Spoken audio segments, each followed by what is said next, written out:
Bismillahirrahmanirrahim. Assalamualaikum warahmatullahi wabarakatuh. Innal hamdalillah nahmaduhu wa nasta'inuhu wa nastaghfiruhu wa na'udzu billahi min syururi anfusina wa min sayyiati a'malina. May yahdihillahu fala mudilla lahu wa ma yudlilhu fala hadiyalah. Asyhadu an la ilaha illallah wa asyhadu anna Muhammadan abduhu wa rasuluh la nabiyya wa la rasula ba'da amma ba'du.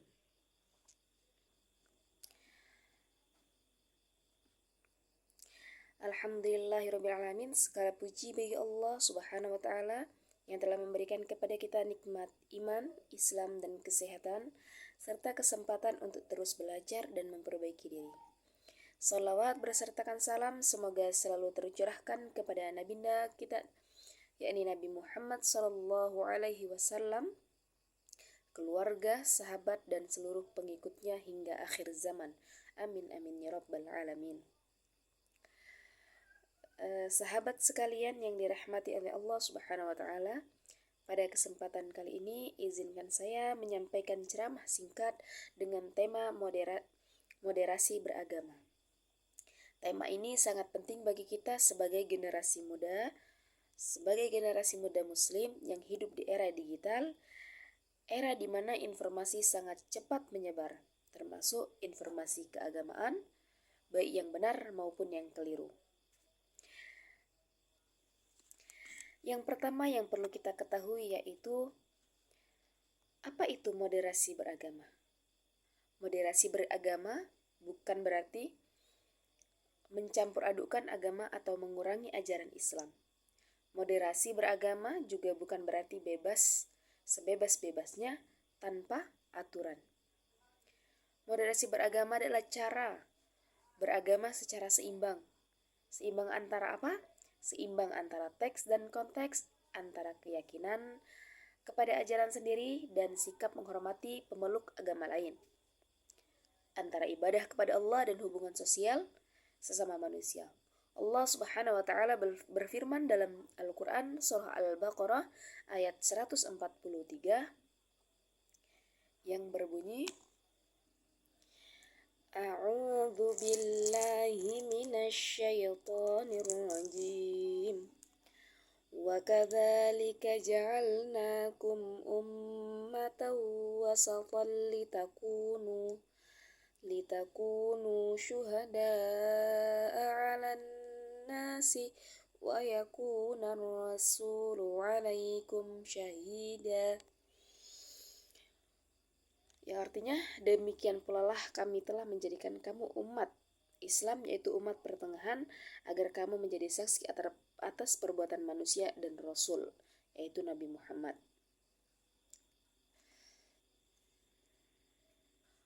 Wa ma ja'alnal qiblata allati kunta 'alaiha illa lina'lama man yattabi'ur rasula mimman yanqalibu 'ala aqibaihi wa in kanat lakabiratan illa 'alal ladzina hadallah wa ma kana Allahu liyudhi'a imanakum innallaha bin-nasi lara'ufur rahim. Kemudian artinya, kami tidak menjadikan kiblat yang dahulu kamu berkiblat kepadanya, melainkan agar kamu mengetahui siapa yang mengikuti Rasul dan siapa yang berbalik ke belakang. Sesungguh pemindahan kiblat itu sangat berat kecuali bagi orang-orang yang telah diberi petunjuk oleh Allah Subhanahu wa taala, dan Allah tidak akan menyia-nyiakan imanmu. Sungguh Allah Maha Pengasih, Maha Penyayang kepada manusia. Ayat ini menunjukkan bahwa umat Islam diposisikan sebagai umat wasaton, yaitu umat tengah, yaitu umat yang adil. Umat yang seimbang dan tidak ekstrim kanan maupun kiri. Kemudian pilar moderasi beragama. Moderasi beragama memiliki beberapa pilar penting. Yang pertama itu komitmen kebangsaan. Komitmen kebangsaan ini menjadikan muslim yang baik berarti juga menjadi warga negara yang baik. Warga negara yang baik itu yang seperti apa? Yang pertama itu taat aturan, cinta tanah air, menjaga persatuan. Nah, Nabi Shallallahu Alaihi Wasallam, Nabi Muhammad Shallallahu Alaihi Wasallam bersabda, "Hubbul watan minal iman." Cintai tanah air adalah sebagian dari iman. Meski hadisnya diperselisihkan, maknanya sejalan dengan semangat syariat. Islam datang untuk menjaga kemaslahatan. Yang kedua yaitu menjadi pilar moderasi beragama yang kedua yaitu toleransi. Toleransi bukan mengakui semua agama sama, tetapi yakin Islam adalah kebenaran sekaligus menghormati pemeluk agama lain. Allah berfirman dalam Al-Quran surah Al-Hujurat ayat 13 yang artinya, "Wahai manusia, sesungguhnya kami menciptakan kamu dari orang laki-laki dan perempuan dan menjadikan kamu berbangsa-bangsa dan bersuku-suku supaya kamu saling mengenal." Artinya, perbedaan adalah sunatullah, bukan alasan untuk kita membenci. Pilar yang ketiga yaitu anti kekerasan. Islam melarang pemaksaan dan kekerasan atas nama agama. Allah berfirman dalam surah Al-Baqarah ayat 256 yang artinya tidak ada paksaan dalam beragama, tidak ada paksaan dalam agama. Moderasi beragama itu berarti menolak radikalisme, menolak ujaran kebencian, menolak kekerasan atas nama agama. Kemudian pilar yang keempat yaitu akomodatif terhadap budaya. Maksudnya apa? Selama tidak bertentangan dengan akidah dan syariat, tradisi lokal, adat istiadat boleh saja dijalankan. Nabi Shallallahu Alaihi Wasallam tidak menghapus semua budaya Arab, tetapi meluruskan. Nah, mengapa moderasi beragama penting bagi generasi muda?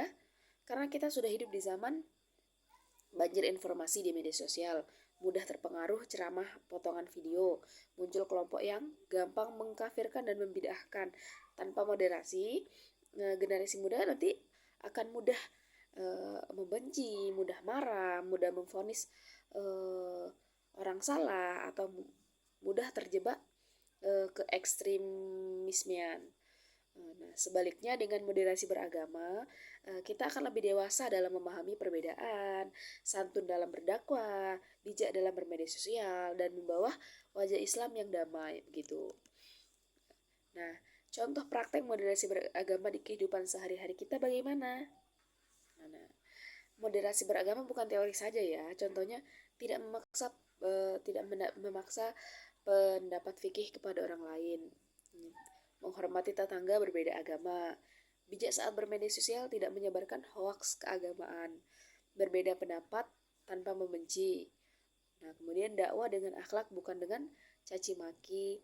Rasulullah SAW menjadi teladan terbaik. Beliau berakhlak lembut sampai-sampai musuh pun kagum dan akhirnya masuk Islam karena kelemah lembutan beliau, gitu.